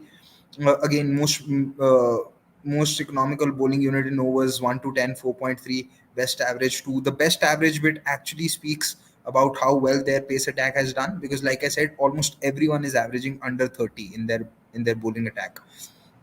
Opportunities, Shakib and Raheem will be the only players in the World Cup with experience of 4 prior World Cups. Shakib is 36, Raheem's 36, Mohammedullah's 37. A good World Cup could really be, could really be a good swan song for all three of them if they want to. But if they're good enough to play till 40, who are we to say anything? But I'm just saying it could make for a good story. Mehdi Hassan, most wickets among spinners. We've spoken a lot whenever we've spoken about Bangladesh, that how crucial is he to their chances both with the bat and with the ball, and he's been doing the job fairly well. And having the most wickets, this stat just sums it up. Weakness, second lowest run rate after the Netherlands. Again, I feel it's also a function of the pitches and probably their batting not coming together in recent times. I don't think that their batting is that bad. On good pitches, they can still do the job. Too reliant on middle order, lowest batting average in the first 10 overs. This has got to be with the experimentation that they keep carrying around with their openers. Uh, like Lakshay mentioned, Mehdi Hassan opened in one of the games. Then they had Litton Das batting at 3 because of that, and these changes have not helped them. Uh, Not enough firepower to compete in high scoring games. No batter in the squad with a strike rate of 90 plus. The not enough firepower, one thing could be something that they would expect Muhammadullah to cover up, because he's done decently for them and he's finished off games well enough. Sorry, just on that point, is that a massive concern, Gurkirat? The fact that we see ODI cricket in this heyday played 320, 350, 360, that's a startling number that you pulled out there. No batter in the squad is strikes above 90s. Is that a major cause for concern? See it again. I'm not entirely sure, because of the pitches that they've played on at their home, where you don't get those 280, 290, or 300 kind of games. What you get is 240, 250, 260. And so you have to look at these numbers accordingly. And like how Nikhil was talking about Afghanistan, if they have one of the top 3 or one of the top 4 batting through, you could still have them post a good enough total, and score runs which are par, if not above par. Uh, no games in India since 2019. It's a threat for sure. Too much variance in home venues with expecting conditions. Only 2 games on relatively favorable venues like Chennai versus New Zealand and Delhi versus Sri Lanka. No replacement for middle order outside the first 11. So this is probably the last point, is something that is is worthy of a debate, because they've gone with 5 pace bowling options. Probably could have gotten another middle order batter, but again, I feel the chopping and changing that keeps happening, because they had Afif in the squad for the for the Asia Cup. There was also Shamim. I hope I've got that name wrong, but they've now dropped them. So a lot of this chopping and changing due to results doesn't help. So I feel that they've probably are backing the experienced pros to do the job, and they're hoping that if at least 2 of the 4 can always chip in. Probably you could, if you talk about Tohid Hridoy, you could talk about 5 players that at least 2 of those 5 can do the job. Then probably they'll be able to put up par totals. Yes, they don't have as favorable venues, but the strength of their pace attack makes sure, like Nikhil said, that they're not out of the game even on venues like Mumbai or Pune or Dharamshala. But So Gurkirat, when we take a look at your 11, what you've suggested, and I think you've made some really good points in that SWOT analysis. Why have you gone for this 11? And then the boys can jump in and debate you if they think that there is still pitfalls in your selection. So talk to me, and why have you made these choices? Yeah, so I feel Shakib at 3 and Raheem at 5 is the best way to get the most out of them. It also allows Tohid Hridoy to be sandwiched between two experienced pros and not be under so much pressure. We saw that when he was, sent up ahead of Mushfiqur or sent up at 4 or 5, he did not really score those runs. So maybe him in the middle order allows them to get most out of him. And Shakib at 3 could sort of work as an insurance against collapse. If Shakib falls early, I don't have a problem, with sending Mushfiqur at 4. So that top 5, I think, takes care of itself. Then Mohammadullah at 6, Mehdi at 7, the other Mehdi at 8, allows them to finish strongly. I have dropped Tanzid Hassan because his recent numbers haven't been great, and I don't think he has played a lot of cricket in recent times. He's not experienced enough, but I do feel what will happen eventually is that they could probably move Shanto to 3 and open with Tanzid Hassan. If that happens, then maybe Mohammadullah could be left out. But this is the 11 that I feel would allow them to get the best out of their proven senior pros, and also allows for Tawhid Hidroy, to not be under too much pressure, because he'll know that there is batting left after him, and he will also, in an ideal scenario, he will not be walking in the first 15 overs also. Yeah, and it's food for thought because you saw in the Asia Cup, Nikhil, how Bangladesh always had their backs against the wall, especially when they lost their top three. And then it was your man, Ridoy, who you've been backing for so long, kind of taking that role and kind of being brilliant at it. In fact, Somesh going to ask you, Nick, and we'll throw it forward to Akshay as well. Want to know from you guys in particular, what will be the success for Bangladesh? They've been around for 2 decades, but it's still pushovers outside home. So, A, where will they finish? And B, what will be success for someone as rich as Bangladesh in terms of their cricketing history? Ideally, a semi-final spot would be a dream, but if they finish in the top half, if they finish fifth, they should take a lot of heart from it, because Nikhil, you agree? that is something Sorry. that should be overdue. Okay. Nikhil, Akshay? Yeah, I think I resonate with those thoughts. I'd also make a few changes depending on conditions. I'll probably play Nasoom Ahmed over Mehdi Hassan because Nasoom again, Yeah. even against New Zealand, he scored some handy runs, and against India showed their love.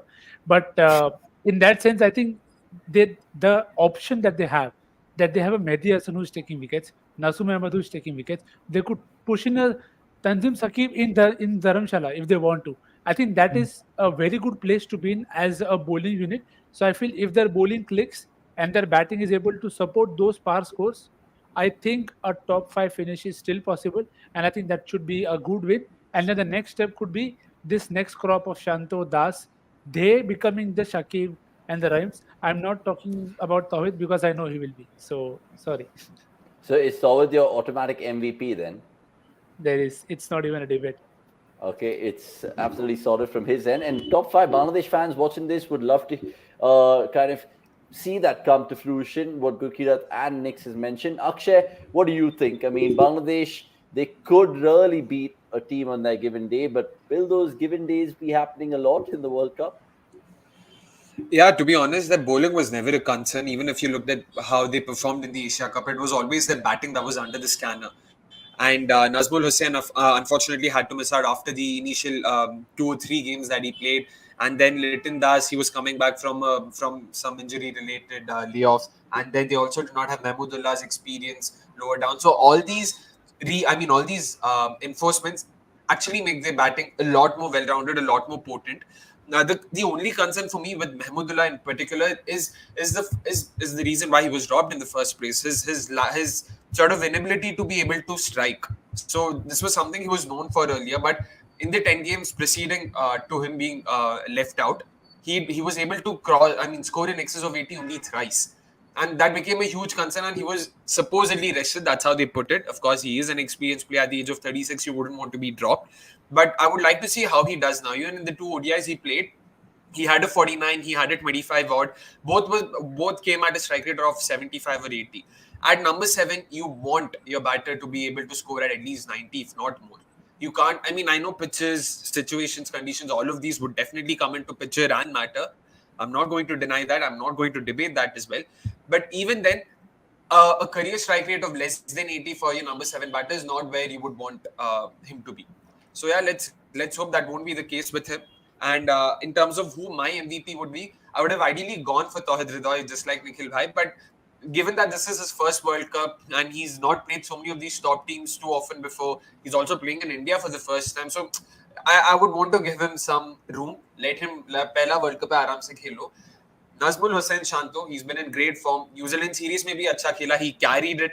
So that was something I wanted to watch. Would that injury break sort of also cause a break in form? But that's not been the case. I'm really looking forward to watching him. He's also someone who loves responsibility. उसने खुद बोला भी है interviews में. So that's also great to watch because a lot of responsibility will be on him to ensure that they get some good starts with Little. So yeah, Nazmul Hussain Shanto would be my MVP. Okay, good to see optimism in terms of all our Bangladesh predictions. I think I'll end with a somber prediction. The fact that they finished 8th in 2019, I think they'll repeat that. And I know Shakib had a brilliant tournament, but my MVP is a man that Gurkirat was, of course, showing affection to in the Asia Cup, Mushfiqur Rahim. We called his name right on cricket.com this time around. Apaji, just to finish up the Bangladesh chat with you, where do they finish and your MVP, really quickly? 6th. I do think that they are capable of winning 4 games. If they are able to get one game out of the teams above them, could probably finish in the top 5, which I think is a good result for them. And my MVP is same as yours.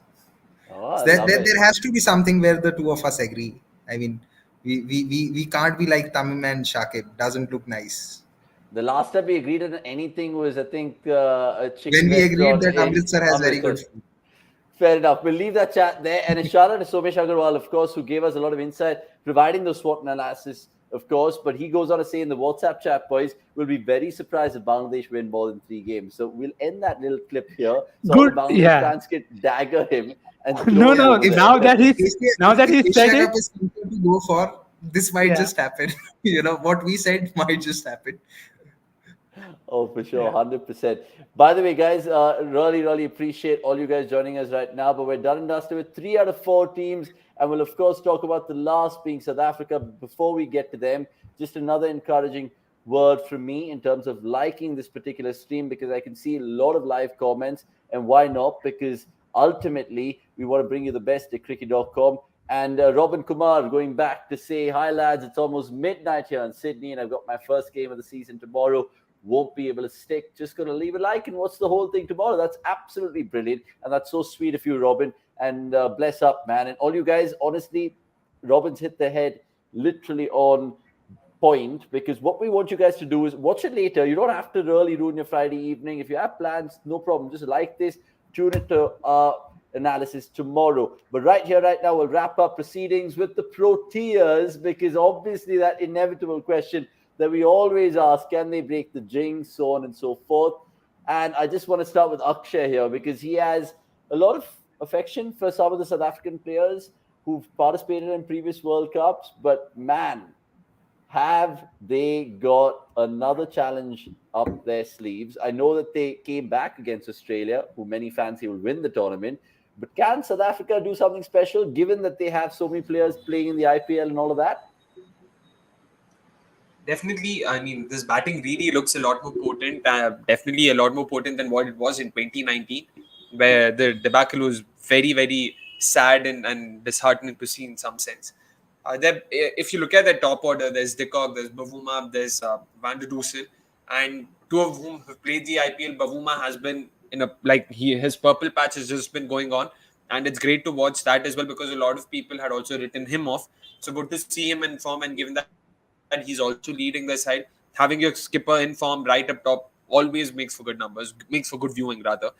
And Van der Dusen, again, a chat Nikhil Bhai and I, both of us have had before.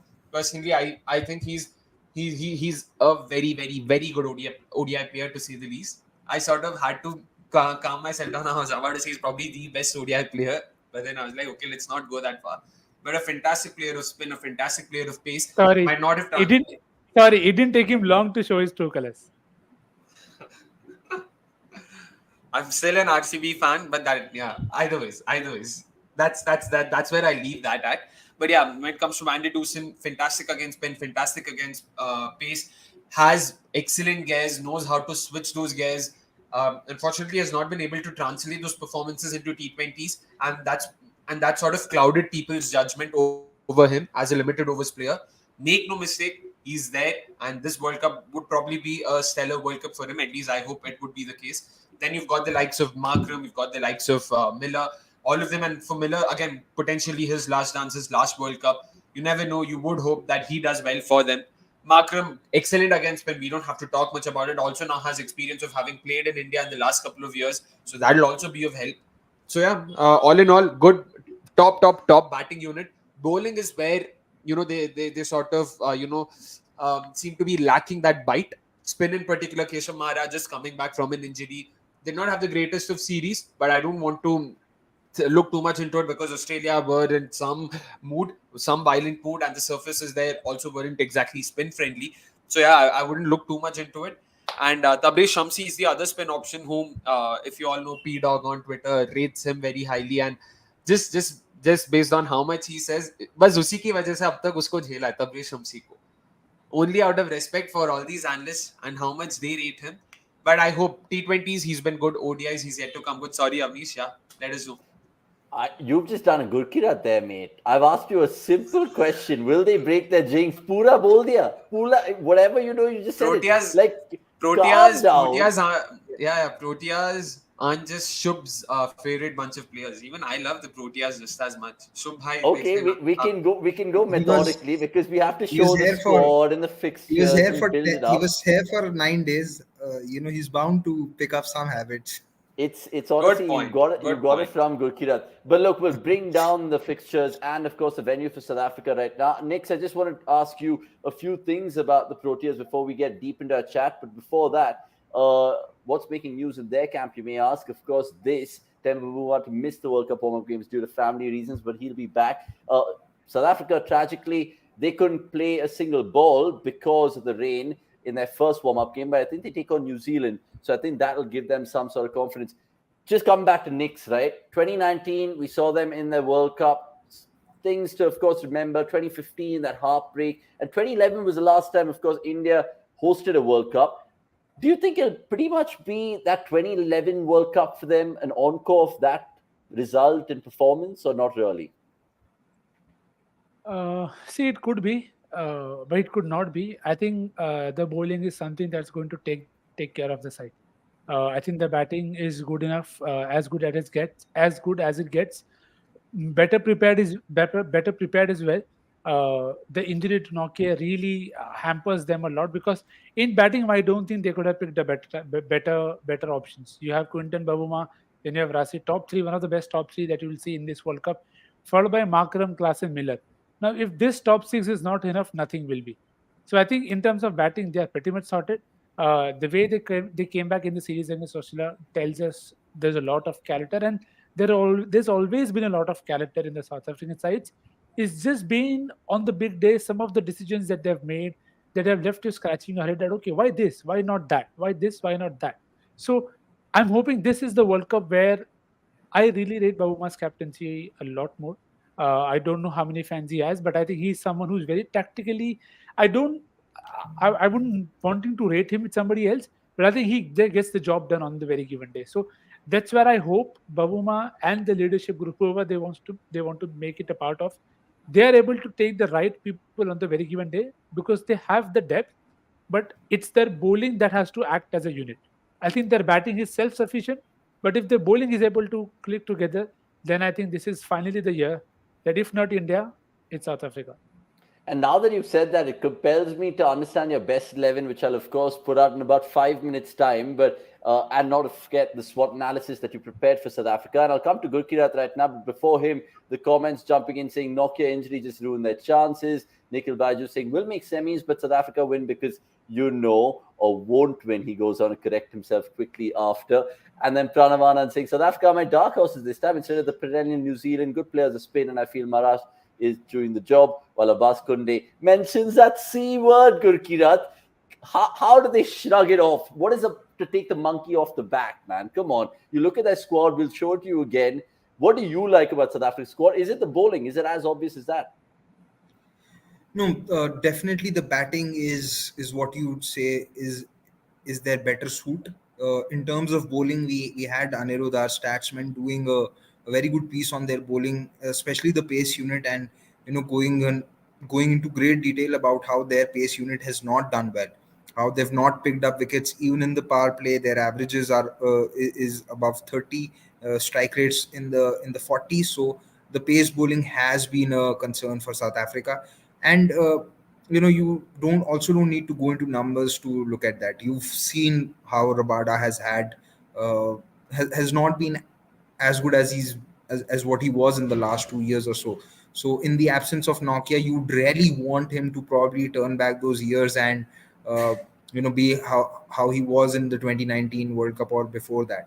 And coming to South Africa choking, I'm really not sure if you could say that after the 2015 World Cup, because last World Cup they never got in a position to choke. They were not the favorites going into the tournament, and they did not perform like that. In 2021 World T20, you could actually say that they were slightly unlucky. They won 4 games but could not make it to the semi-finals, and that one game that they lost was again toss not in their favor. Probably could have done better on that net run rate front. Last World Cup, last World T20, yes, a disappointment, but uh, yeah, I think sometimes choke and intent are two terms in cricket discourse which just get thrown around without even understanding it. To choke, a team has to be in a leading position to win the game. So I'm not really sure if that is always true in recent times for South Africa, but the batting is as good as it can get. What would really make them feel confident about themselves is Janssen improving his batting in the last year or so, or probably in starting from this year when he did well in the SA20, had decent sort of knocks in the IPL too. So Janssen's batting at 7 would really be a key for them, because if he's able to do that, We've lost him. We have lost him. But it's good. I mean, he was just going overtime as usual. I don't know if he can listen to me. But look, let's just, of course, peer to the fixtures South Africa has, of course, Akshay. And then you can, of course, talk me through this. We're going to be covering a couple of their games. I think particularly in Chennai when they take on Pakistan, that's going to be a spicy one at Chepauk. But what else interests And you? the Mumbai one versus The England. Mumbai one against England, and the fact that they're playing India and Kolkata. So lots to like, lots to dislike. But starting off the tournament against Sri Lanka and Delhi, do you think that they would have actually liked something like that or not? I mean, they wouldn't be too worried about it. That's how I would look at it. Like or dislike, like or not, they'd be fine and they would back themselves to win the game. Again, make no mistake, they have fantastic players of spin, and I can't believe I forgot Klaasen. That almost goes on to show how good a batting lineup they have. I spoke about top five, and I completely forgot कि Klaasen भी है इसके बाद. Or So goes on to yeah, show how sketchy you are with the research at times. all right, fair. Shots No, fired. I was just shooting fires when the graphic was there. We have, of course, Gurkirat back. And before we go to Akshay's SWAT, just want to keep your comments coming through and like this particular video because, look, at the end of the day, the World Cup is here and we're moving closer to certain targets. So please like this. Just takes 1 second out of your time. It really, really does. And I'm featuring all the comments as well. Nikhil Baiju going on to say, according to Leon and Ben Jones, you need one batting firepower, a strong W and L, and then, of course, strong experience. They never have all three going to any World Cups. Max have 2 out of 3, not choking, not good enough, he goes on to say. Right, next, time for your SWOT analysis to, of course, clear some doubts that people have, lingering doubts. Remember, all the SWOT charts that we're presenting to you, the two major caveats and disclaimers. All the data is since 2021 in ODIs, and, of course, it's against the playing nations in this current World Cup. So once we break down Pakistan, I think it is on Saturday, they might have some skewed numbers because they played so much against West Indies and Zimbabwe in that cycle. You might not have that completely reflected for you. But anyway, let's talk about South Africa right now. And Nikhil Popa, take it away with this SWOT depiction. Yep, and as you rightly see, the strengths is full of batting, almost that because batting aggressive yet stable. Discussed in the top six that you have, reflects in the second highest run rate. Again, not surprised after England. Second highest average as well. Slightly surprising after India, maybe for some. Among the better spin units, if Maharaj and Samshi are in it, yes, I know Akshay doesn't like Samshi, but he'll do when he wins them the World Cup. So I'm more than happy and not worried in that aspect. In terms of the weakness, again, you'll see the thing that we've discussed. That is the bowling units, the worst performing pace unit on all fronts. Engaged economy of 10.3, worst among regular pacers, no enforcers thanks to Nokia's injury. And the point about have to choose between batting depth and bowling strength. Well, I'll get to that point when we discuss the 11 that I think they should play, and it's where I think the opportunities are rightly mentioned that you need Klaasen and Markram and Miller, the engine room to fire, and if one of them, that is Markram, is able to contribute something with the ball, and Marco Jensen with the ball and bat, then they'll probably fill that option of wanting the death bit. So I'm not too worried about the threats as much because you can't replace Klaasen, Miller, and Markram. I don't think any team can. Uh, we'll get to the easy games or the tougher games for them. The lowest run rate bit is again just 3 games, so I'm not looking too much into it, but it is something that can come back to bite them if they lose their top order early. So in that, you see, the majority is very divided in terms of the strengths is their batting, rightly as we said, and the discussion reflects of the weakness being the bowling. So the one name which I'll take in MVP will let you know who I feel should be able to make that highest jump so that they are countering everything else. But yeah, that is what I feel is the case with South Africa. Pretty much what we discussed. Yeah, and it'll be interesting to see Nikhil's best 11 as well. Since we're here at it, let's just bring it out for you because he's gone for not interesting selection. Some would be saying it's straightforward, but Gerald Coetzee, that's the name that people will be questioning you in the comments, I'm pretty sure. We've seen him, even he played in the USA as well, right? Yeah. And the SA20. So, I mean, what do you make of him? And do you think he'll actually fill in the big boots of Andrik Nokia? See, this is where I feel. See, the top 6 was something we discussed. There was no doubt Yeah. there. Marco Jensen batting at number 7. They have Andile Feklukayo if you want to fill in that role. Maharaj Rabada play every game, no doubt there. Maharaj Sorry, now probably that you will- just mentioned Andil Fekliveyo, I think there was a comment, Nix. Why have they gone back to the wilderness? Why couldn't they pick Veer Mulder or someone? every team is allowed one, right? India has also picked one, so it's okay. I think we can skip that off Okay. because there are some things you can't explain. Magala was bowling fit after being ruled out of the World Cup. He played an ODI game or so. So again, there are things that we wouldn't want to get into.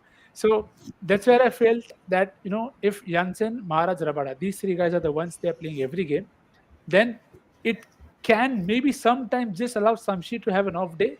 But again, they'll have to be very, very good with their bowling unit because Gerald Coetzee can do the job of Nokia, but it will depend a lot on how they start with Rabada and Maharaj.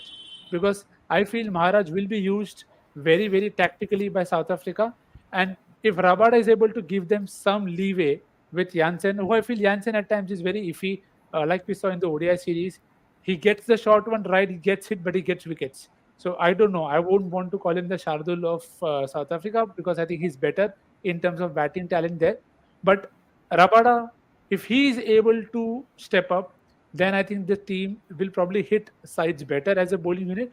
They may not always outbowl sides, probably on flat decks, but I think if they're able to keep them to a score that the batting can chase, then I think they have a decent chance there because the rotation will only happen in the Kochi spot. You can play Lizard Williams if you want to. You can play Lungi and Giri. So again, if there are surfaces where you feel there will be some grip, then Lungi can come in there. Or you want to bounce people out, use the pace of Kodzi, then that's what I feel they should do. And the fixtures also are such that I feel they will try that rotation option. But if Rabada doesn't click, South Africa will have a tough time. If he clicks, then they go all the way. And I think Rabada has given a very open interview about his thoughts and prospects of the 2023 World Cup. He admitted all the mistakes and learnings from the 2019. And it's always good to see a sportsman have humility. Just Cricket going on to say, don't worry, Next Bavuma has a solid fan club here. Just Cricket, if you're new, I love that particular baby with the swanky headsets that we're wearing. So subscribe and tell a friend, of course, and spread the word if you're from the Rainbow Nation. Gurkirat, we remember 2019 World Cup, right? You just mentioned it as well there. We didn't expect South Africa to really grab the bull by its horns, so to speak, because they were not real favorites. But they really started the tournament on a bad note. I mean, they lost to England, then they lost to Bangladesh, and then they lost to India. But going back to their fixtures this time around, is it an advantage because they play Sri Lanka in Delhi? and we've just mentioned their spin strength. Do you think it works in their favor, especially those 2-3 games before heading into the run-in? Yeah, I mean, every side would actually, look to have at least first two fixtures which are favorable to them, because uh, cricket, it's a very, confidence is a very funny thing. If you've been able to win two games on the trot, even if they were those two lucky wins, you'll start believing that you can get out of jail and win those games. And if you again start off by losing two games, then you would have a lot of self doubts. Then there's the outside noise which comes in, the tendency to drift away from what you thought was your perfect starting 11 or the best 11 is more so. Yes, it's a factor. Again, it's difficult to sum up this factor in numbers or in quantitative terms, but it's a huge qualitative factor. It cannot be denied. So South Africa will love it if they are able to get across Australia in Lucknow. Then they're looking at 3 wins out of 3, and out of the next 6 games, they'd probably be looking at 3 wins, if not 4. And then that makes things a lot more easier. It allows everyone to breathe easy, and that could really help them. Lucknow, again, I'm not so sure. What we saw in the IPL was a pitch that was gripping, but if the surfaces are being relayed and if it's a fresh pitch, it could turn out to be a pitch very similar to what we saw during the South Africa Australia series, but probably with bigger boundary sizes, and that would just bring in the spinners a lot more. Uh, there's a lot to be excited about for South Africa, but you also know where they can go wrong, and where they can go wrong could, again, it could become inevitable, and the picture could really clear up in those first 2 3 games for them. If, like Nikhil said, if Rabada is struggling, then it could really get tough for them, because this, the innings is starting on a note where you're already behind. Then you need Keshav Maharaj to come in and bowl a tight spell. You cannot then afford for Shamsi to be off his radar. Then you need Kodzi or Jansen to start to do well. You need overs from Makram. You need him to bowl tightly. So uh, a lot could actually clear up for South Africa in those first 2 3 games itself. Yeah, it's interesting. It's these small little things which make a huge difference in the grander scheme of things. And it could be a long tournament for South Africa, like you boys said, if certain key players don't get it right for them. Pranav Anand going on to say Australia versus South Africa, Australia versus India, all high scoring series, but in the World Cup, foremost playing in Lucknow, and the latter's playing in Chepauk. And Amir, like Chris, we're going to answer all questions, bizarre questions, fun ones, weird ones, serious ones like this on Tuesday with Gurkirat and Soman. Of course, we'll shed light about it on the Monday Night Live as well in terms of the venues. Pranav Anand going on to say, does South Africa have the firepower to defeat England in the Wankhede? I feel they have, but I feel the lack of batting depth might restrict them. And then, of course, the different Nikhil saying teams that overrate their bowling strength always in for a shock during the World Cups. When in doubt, go batter heavy like the All squad. Finally, let's just finish the South African chat with predictions and MVP. I can guess, but I can only guess. You guys will have to tell me. Akshay, where are you going for in terms of the South African finish? I know I have them in the dizzy heights of top 4. They finished 7th in 2019. Where are you fitting the Proteas in? I feel that they'll just about. No, they won't. Rather, they just miss the cut for the top 4. They'll finish 5th, is what I think. Their batting firepower is probably second to none in this World Cup. But I really feel where they will also struggle is the fact that they don't have too many all-round options. I feel even in the 11 that Nikhil put up, Jansen, Maharaj, Rabada, all of them are playing a spot higher. Ideally, I would have liked Jansen, Maharaj, Rabada to be at number 8, number 9, number 10. Having them at at number 8, 9, and 10. Having them at 7, 8, 9. And also on top of that, not having too many bowling options in their top 6. I know Makram is there, he can give them a few overs, but I'm not sure Makram, I didn't see him do much, do anything of note in the Australia series. And although our conditions would be a lot more helpful. So if that happens, then yeah, or else they're playing essentially with just 5 bowlers. And we've spoken about how having limited bowling options, like they said, they can't afford to have Rabada not having an off day. They can't afford to have Shamsi having an off day. Yeah, so that could be a cause of concern. And death bowling as well. I'm not sure Rabada, Kurtzi and Jansen are the kind of options you would want to have going into the final 10 overs. So all things said and done, I would say 5th is where they would finish. Okay, and your MVP? MVP, yeah, I'm going. Klaassen definitely is going to be the popular choice, but I'll go with Van der Dusen because I really want him to succeed and I really want him to go and have a fantastic tournament for South Africa's sake. So I'm going with Rassie Van der Dusen. Okay, Nikhil Baju going on to say, yes, Akshay, you're right. They need Jansen at 8. And then Amit Gooner saying top 4, Abbas saying 5th. Next, Gurkirat, your turns. Predictions for South Africa. Where will they finish? Because I know I have them top 4. And my MVP, I'll tell you guys after you tell me yours. Yeah, I'm also. I mean, not itna sab hype karne ke baad, if I don't say top four, then I'm not living up to my own words. So top four it is, and the MVP will tell you why, because the MVP is Makram. He'll take 10 odd wickets, score 450 some kind of runs, and then end up as player of the series, even if India win. So Makram and top four.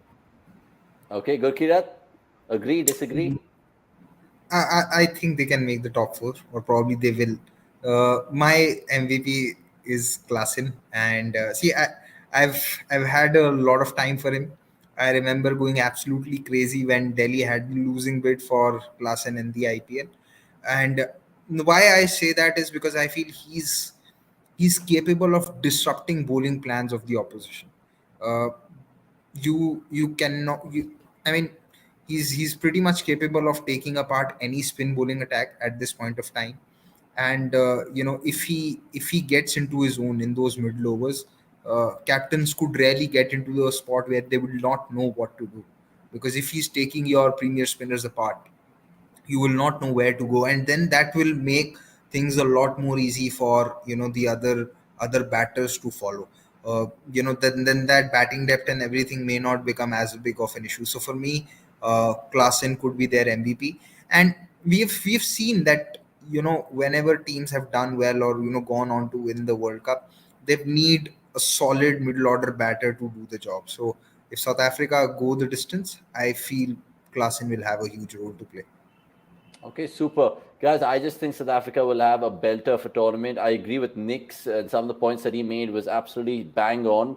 I think South Africa, I know two players instantly come to my mind, and I think potentially it'll be their last World Cup, at least in the ODI scheme of things, Miller and de Kock. And I think those two will be super crucial to their success. The Southpaws, I'm calling it here right now. And of course, I agree with some of you guys in the comments as well. Most appreciated with all you guys joining us in this first mega preview of the World Cup 2023, which we're done and dusted with, guys. Absolute brilliant fun. And of course, good stuff that we pulled out. I know there'll be tons of previews you guys can access on YouTube, but cricket.com does it quite differently. And like I said, we'll be here Saturday night and we'll be here Sunday night to, of course, tell you about the other remaining 6 teams. Just to, of course, reiterate, we are going to be here from 7 p.m. onwards tomorrow and on Sunday as well. Sunday is where we talk about India, Sri Lanka, and Australia. And of course, on Saturday, we'll be talking about England, Pakistan, and not to forget, who's the other team, Nikhil? Akshay? England, Pakistan, and I just want to catch you guys off guard. It's my team. It's my team. It's the It's the Netherlands. Supposed winners of the World Cup. So this is why I said. The supposed winners. Guys, thank you so much for your time in this mega preview. The only graphic we haven't showed, I'll show it right now with a little twist, which is, of course, Akshay's best 11 for New Zealand. And I'll ask you this because a certain Rachin Ravindra is gone absolutely mad in this particular warm-up game against Pakistan. We're recording it at the time. So Rachin Ravindra, I think, I don't know if he got any wickets. I think none for 60, but he's more than made up with it. He got a 97, was in 100. So do you have him in your best 11? No, he doesn't. So why have you gone for this? Really quickly, Akshay, you have 45 seconds, sir. I mean, most of these players pick themselves. Conway, Young, Williamson, Mitchell, Latham, Phillips. The top 6 is sorted. It's the bowling that we had to think about, because Tim Southee is still, I mean, we're not entirely sure whether he'll be fit enough or not. And Trent Bolt, of course, he's also coming back. Matt Henry's been in the form of his life. Ish Sodhi, Mitch Santner, 2 spinners, both can also offer value with the bat now. So that's good to see. So Tim Southee, if he isn't fit, then Lockie Ferguson comes in. But yeah, the other 2 paces, even there, you don't have to worry much. Henry's been a bang. Bolt coming back, the left arm angle, and the fact that he can swing the ball a mile. They're playing 2 games in Dharamshala, one against India, like Nikhil Bhai said. I don't really have to say anything further. 10 volt in Dharamshala versus India. Yeah. Okay, super. 10 Okay. overs, 56 for 1. It's okay. Let's jinx it now. Yeah, All we right, all right. expected. Brilliant, guys. Thank you so much. And of course, right after this, we're going to be dropping a stance episode as well, which is available on the cricket.com/TV YouTube place. Go check that out. And you guys know the drill. Like this, share it with all your friends, because I'm pretty sure lots of people will be tuning to us later. We'll timestamp it for you guys. And NABS is done. NABS as in New Zealand, Afghanistan, Bangladesh, and South Africa. Lots more to come, 6 more to come. Wow. And that is the weekend. I don't know how to end the show otherwise, guys. Cut me some slack. I literally need a cup of water right now. And that's all we have. Thanks for watching. Goodbye from us. Cheers.